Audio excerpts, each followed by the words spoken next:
이제 모세는 하나님의 말씀에 순종해서 애굽에 가서 그의 사명을 감당하려고 합니다. 그러면서 오늘 그의 장인에게 그가 오늘 어떠한 일로 이제 다시 애굽으로 돌아가게 되는지에 대해서 이야기하는 모습을 보게 됩니다.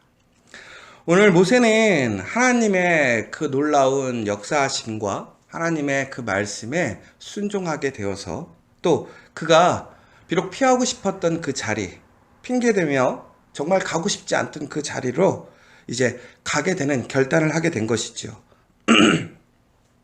그런데 오늘 그 모세가 우리 18절에 보면 그 장인에게 무엇이라고 얘기하고 있냐면 내 형제들에게로 돌아가서 그들이 아직 살아있는지 알아보려 하오니 나로 가게 하소서.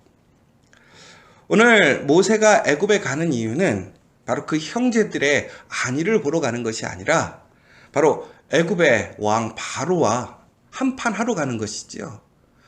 이제 하나님의 말씀대로 그의 백성 이스라엘을 출애굽시키고 그들을 자유케 하기 위하여 단판을 결정지으로 가고 있는 상황입니다. 참 위험한 일이죠. 세상에서 가장 힘 있고 권세 있는 바로에게 가서 그의 종, 그들이 정말로 자기의 소유라고 생각하는 이스라엘 백성들을 놓아주라고 하는 것입니다. 무엇인가 힘으로 대항하는 것도 아니고 하나님의 이름으로 하나님의 명령을 가지고 나아가서 바로에게 이야기를 하는 것이지요. 어찌 보면 참 무모한 것이고 바보 같은 것입니다. 그들이 하나님을 어찌 알고 또한 하나님을 두려워하지 않는데 오늘 모세는 그 바로에게 가서 오늘 하나님의 말씀을 전달해야 되는 것이고 그 일을 행해야 되는 것이죠.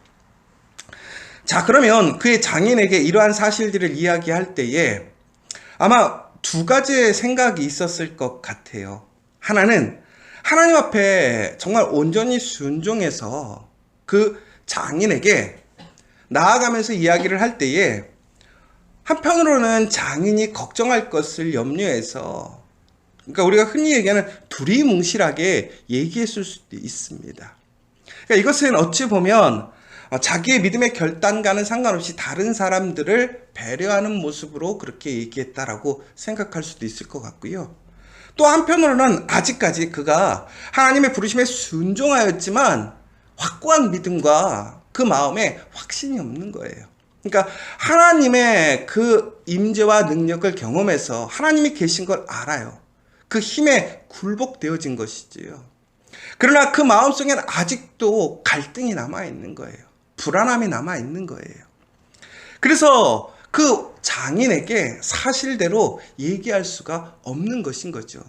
자신도 확신할 수가 없으니까. 그러나 우리는 오늘 이 모습에서 그가 어떠한 의도로 어떻게 이야기했는지는 우리는 알 수가 없습니다. 그런데 장인은 오늘 모세에게 이렇게 얘기합니다. 평안히 가라라고 얘기를 하고 있어요. 이 모세의 장인은 모세가 처음 그 장인을 만났을 때 어떠한 조건이나 편견 없이 모세를 받아주었습니다. 그리고 또 오늘은 이제 모세가 가려고 할 때도 그는 그를 붙들거나 그의 어떠한 목적에 따라서 그를 올가매려 하지 않고 또한 보내주는 모습을 보게 됩니다. 우리가 후에 이 모세의 장인이 또 이스라엘의 어떤 그러한 조직과 리더십을 발휘하는 데 있어서 좋은 충고를 해주는 모습을 좀 보게 되거든요. 저는 보면서 참 이런 모세의 장인과 같은 또 그러한 믿음의 어른들이 좀 돼야 되지 않을까라는 생각을 좀 해보게 돼요. 요즘에 세상에 이처럼 어른이 없는 것 같아요. 정말 누구든지 받아주고 또 그가 행하려고 하는 일들을 어떠한 이유나 어떤 편견 없이 그저 묵묵하게 바라보고 지지해주는 그러한 사람들 참 많이 없는 것 같아요. 그러나 그러한 이면에는 또한 모세를 신뢰하는 그 마음이 있었을 거예요. 우리가 정말 그리스도 안에서 살아가면서 우리는 많은 사람들과 관계를 맺습니다. 가정에서도 그렇고 일터에서도 그렇습니다. 오늘 우리는 그 모습 속에서 두 가지의 양면을 볼 수도 있지요. 한쪽에서는 그 믿음을 줄 수 있는 성실함과 신뢰감이 필요할 것이고, 또 다른 한편에서는 편견 없이 그 사람을 신뢰하고 지지해 줄 수 있는 그러한 모습이 필요한 것이지요. 그러나 그러한 원형은 바로 하나님과 우리와의 관계입니다. 하나님은 항상 우리를 이처럼 모세의 장인 이드로보다 더 존귀하고 아름답게 우리를 신뢰하시고 또한 믿으시며 지지해주고 인정해주고 계시는 것이지요. 오늘 우리가 정말 그러한 좋은 모습, 아름다운 모습을 우리 가정에서 그리고 일터에서 더 나아가서는 우리 공동체 안에서 우리가 서로가 서로에게 이런 좋은 모습들을 세워나가는 것을 참 복으로 알아야 될 것 같아요. 그런데 오늘 하나님께서는 19절에서 이렇게 얘기하고 계십니다. 여호와께서 미디안에서 모세에게 이르시되 애굽으로 돌아가라. 내 목숨을 노리던 자가 다 죽었느니라. 오늘 모세는 참 애굽으로 가기 두려웠던 이유가 여러 가지 이유들이 있었지만 가장 두려웠던 것이 바로 모세가 있었을 때, 그러니까 모세가 애굽에 있었을 때의 바로 왕, 그 왕이 두려웠던 거예요. 어찌 보면 그의 할아버지인 것이잖아요. 근데 그 할아버지 앞에서 그는 죄를 지었습니다. 할아버지를 반역한 것이죠. 그리고 도망쳤던 사람인 거예요. 그런데 그 바로가 죽었다라는 얘기예요. 그러니까 마음에 큰 부담이 없어지는 것이지요. 하나님은 이처럼 하나님의 일을 우리에게 맡기시고 또한 우리에게 그러한 명령을 하실 때에 우리에게 아무런 대책 없이 우리의 힘으로 알아서 하라고 그렇게 명령하시는 하나님이 아니라는 거예요. 하나님께서 우리에게 말씀하실 때는 우리가 그 길을 걸어갈 수 있는 그 길을 만들어 주시는 하나님이라는 거예요. 그러니까 우리가 그 길을 걸어가면서 고민하는 것, 내가 그 길을 어떻게 걸어갈 것인가, 어떻게 만들어 갈 것인가, 우리가 고민할 것이 아니라는 것이죠. 그것은 하나님께서 하시는 일이라는 거예요. 우리가 해야 할 일은 무엇이냐? 하나님의 말씀대로 하나님께서 예비하시고 준비해 놓으신 길을 우리는 믿음으로 걸어가는 거예요. 여러분, 오늘 우리가 그럼에도 불구하고 우리의 신앙의 삶 속에서 오늘 우리가 걸어가는 그 길이 우리의 눈에는 정말 쉽지가 않아요. 정말 어렵지 않습니까? 그러나 여러분, 그것을 기억하시라는 거예요. 하나님께서 우리 앞에 그러한 장애물과 우리가 두려워하는 것, 우리가 불편하게 생각하는 그 모든 것들을 하나님께서는 우리가 걸어가는 그 발에 맞춰서 항상 우리가 그것에 걸려 넘어지거나 우리가 그것에 상하지 않도록 미리 그 모든 것을 치우시고 우리에게 안전한 길을 예비하신다라는 거예요. 우리가 아이들을 키워볼 때 그렇잖아요. 그 아이들이 아장아장 걸을 때에 그 아이들이 첫걸음을 떼어서 걸어가는 모습을 보면 참 타잖아요. 근데 그 앞에 그 아이가 넘어질 것이 보이면 우리가 어떡하죠? 재빨리 치워준단 말이에요. 왜 그렇습니까? 그 아이가 어리니까. 걸리면 넘어지는 것을 부모가 아니까 그걸 치워주잖아요. 마찬가지예요. 하나님은 우리의 연약함과 부족함을 아세요. 우리가 무엇에 넘어질지를 알고 있어요. 그래서 하나님께서는 우리가 그 넘어지고 두려워하는 그 모든 것들을 지금 당장 내 앞엔 있겠지만 내가 걸어가서 그것에 걸리려고 할 때 하나님께서 그것을 다 치워주신다라는 사실이에요. 그런데 우리는 내가 걸어가면서 그것이 치워지지 않는 것, 내 눈 앞에 그것들이 가로막고 있는 그 모습 때문에 우리는 주저하고 두려워하고 겁낼 때가 얼마나 많은지 몰라요. 그러나 여러분, 그 믿음으로 걸어가십시오. 하나님께서는 나의 발걸음보다 먼저 앞서서 그것들을 치워주신다라는 사실이에요. 오늘 모세에게 그 모습을 보여준 거예요. 그런데 바로 그때 모세의 태도가 바뀝니다. 여러분, 18절에는 아직 애매한 태도를 취하고 있어요. 분명하게 그가 하나님의 말씀에 순종해서 무슨 사역을 해야 되는지 그 장인에게 이야기하지 못하고 있었습니다. 그런데 20절에는 어떻게 되어 있습니까? 모세가 그의 아내와 아들들을 나귀에 태우고 애굽으로 돌아가는데, 여러분 여기서 참 중요한 얘기예요. 혹시 여러분 예전에 그 야곱이 형 에서를 만나러 가는 그 장면을 기억하십니까? 그가 하나님께 기도하고 철저히 기도해서 하나님의 약속을 받고 이제 형 에서를 만나러 갑니다. 그런데 그가 어떻게 형 에서를 만나러 가냐면 그가 가장 사랑했던 라헬과 그의 자녀들은 맨 뒤에 남겨놔요. 그리고 그 언니 레아와 그의 가족들, 그 종들을 앞세워서 보냅니다. 결국에는 그 형 에서를 만나러 갈 때 애굽은 하나님께 기도하고 응답을 받았지만 그럼에도 인간적인 방편으로 안전하게 가기 위해서 가장 사랑하는 사람들은 뒤에 남겨놓고 또 자신이 그래도 좀 이 정도는 괜찮아 하는 가족들은 앞에 내세워서 같이 가는 모습을 보게 되거든요. 이게 무슨 얘기냐면요. 우리가 가족과 함께 한다라는 것, 결국 우리가 가족을 데리고 어딘가를 간다라고 하는 것은 안전하지 않은 곳에 우리 가족들을 다 데리고 가지 않아요. 여러분, 우리 자녀들을 데리고 우리가 어딘가를 놀러 가거나 혹은 어딘가를 간다고 생각해 보세요.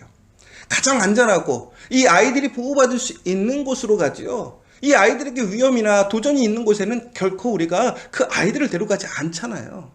우리가 먼저 가서 그곳을 안전하게 만든 다음에 그 아이들을 데리고 가기도 할 것처럼요. 그런데 오늘 모세는 어떻게 합니까? 그의 아내와 아들들을 나귀에 태우고 애굽으로 돌아갔다라는 거예요. 애굽으로 돌아가는 것은 어찌 보면 사지로 들어가는 것이잖아요. 비록 지금 그 모세가 두려워하던 바로가 죽었지만 새로운 바로가 있는 거예요. 아직도 모세는 그곳에서 어떤 사람입니까? 살인자예요. 배반자예요. 그가 돌아갔을 때 어떠한 일이 벌어질지 모른단 말이에요. 그런데 오늘 모세는 그의 가족들을 모두 다 데리고 그 애굽으로 가는 담대한 모습을 보게 됩니다. 그에게는 이제 확신이 생긴 거예요. 하나님이 나에게 말씀하신 그 길을 걸어가는데 나는 내가 그것들을 다 감당하고 내가 그것을 이겨내야 될 줄 알았는데 하나님 말씀대로 하나님께서 나의 길을 예비하시고 그 길을 만드시는구나. 이제는 내가 믿어야 될 것은 하나님을 온전히 신뢰하고 나아가면 그 모든 것이 되는구나. 더 나아가서 오늘 모세가 그 다음에 무엇이라고 되어 있냐면 모세가 하나님의 지팡이를 손에 잡았더라. 여러분, 모세가요 평생 지팡이를 짚고 살았어요. 그가 40년 동안 목동의 삶을 살았습니다. 막대기는 참 중요한 도구이잖아요. 왜? 그가 힘들 때 짚어주는 힘이 되기도 하고 무엇인가 그 양을 공격하는 동물들이 나타났을 때는 무기가 되기도 하고 여러 가지 용도로 쓰여졌던 그 지팡이였습니다. 그런데 오늘 변함없이 그에게는 그 지팡이가 또한 그에게 위로와 힘이 되어주기도 해요. 그러나 여러분, 우리가 아는 것처럼 지팡이가 아무리 좋아도 그 지팡이가 요술방망이는 아니잖아요. 우리가 흔히 얘기하는 도깨비 방망이가 아니잖아요. 아무리 우리가 좋은 것, 지금 나에게 내가 일을 하면서 살아가면서 내가 의지하고 믿는 지팡이가 있을지라도 그것은 부분적으로 나에게 도움을 주는 것일 뿐이지 내 인생의 절대적인 무엇인가를 결정짓는 그러한 것은 아니었다라는 거예요. 그런데 여러분, 오늘 그 지팡이가 무슨 지팡이라고 기록되어 있는지 잘 보십시오. 20절에 다시 한번 읽어보면 뭐라고 되어 있냐면 모세가 하나님의 지팡이를 손에 잡았더라. 그 전에 성경들을 다시 한번 잘 보세요. 뭐라고 되어 있냐면 지팡이라고 되어 있어요. 그런데 오늘 이 말씀부터 모세가 지금 손에 쥐고 걸어가는 그 지팡이가 무슨 지팡이가 되었느냐? 하나님의 지팡이가 되었다라는 거예요. 여러분, 전국에는 이 하나님의 지팡이를 통해서 모세가 애굽에 들어가서 결국에는 이스라엘 사람들을 출애굽시킵니다. 그들의 위기가 왔을 때 그들의 그 막힌 길 속에서 새 길을 열고 없던 길을 열었던 그 놀라운 역사를 일으킨 게 무엇이었습니까? 지팡이가 아니라 하나님의 지팡이였다라는 거예요. 그런데 오늘 모세는 그 하나님의 지팡이를 치고 그의 가족들을 데리고 애굽으로 가는 모습을 보게 돼요.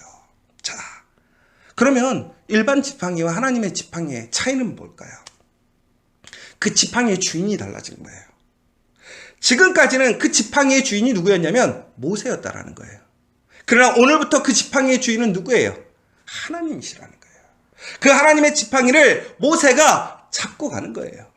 그 지팡이의 주인은 하나님이시고 모세는 이제 그 하나님을 의지하여 하나님과 함께 걸어가는 거예요. 그러니까 담대해지는 거예요. 그의 삶에 많은 시험과 도전이 그렇다고 해서 없어지지 않는 게 아니에요. 오히려 더 큰 시험과 도전이 와요. 그러나 그 하나님의 지팡이를 통해서 그는 그 모든 시험과 도전을 이겨낼 수 있었어요. 새로운 길을 만들 수 있었어요. 그리고 오늘 하나님은 그렇게 얘기해요. 내가 준 그 지팡이를 가지고 이적을 행하라는 거예요. 하나님의 놀라운 역사를 일으키라는 거예요. 내가 사랑하는 그 장자된 이스라엘 사람들을 이제 구원하라는 거예요. 그러면서 중국에는 하나님의 장자를 놓아주지 않으면 애굽의 장자들을 멸하시겠다라는 그 메시지를 전하라는 것이고, 중국에서 그것이 이루어지게 되었습니다. 무엇을 통해서? 하나님의 지팡이를 통해서. 사랑하는 여러분, 우리의 결단과 믿음으로 우리에게 능력이 생기는 것이 아닙니다.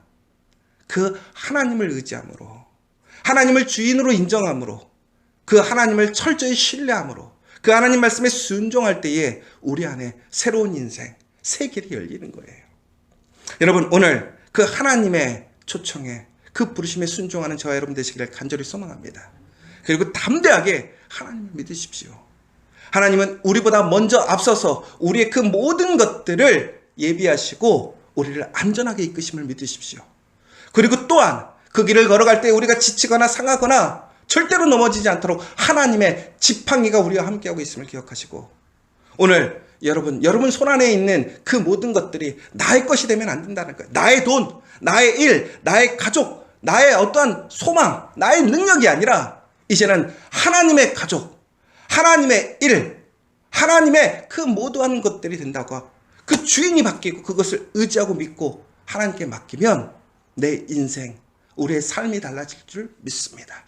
오늘 이 시간 다시 한번 우리와 함께 하시고 우리의 길을 예비하시는 그 놀라운 하나님의 능력과 함께 하여서 진정으로 그 승리의 길, 믿음의 길로 나아가는 저와 여러분 되시기를 간절히 소망합니다.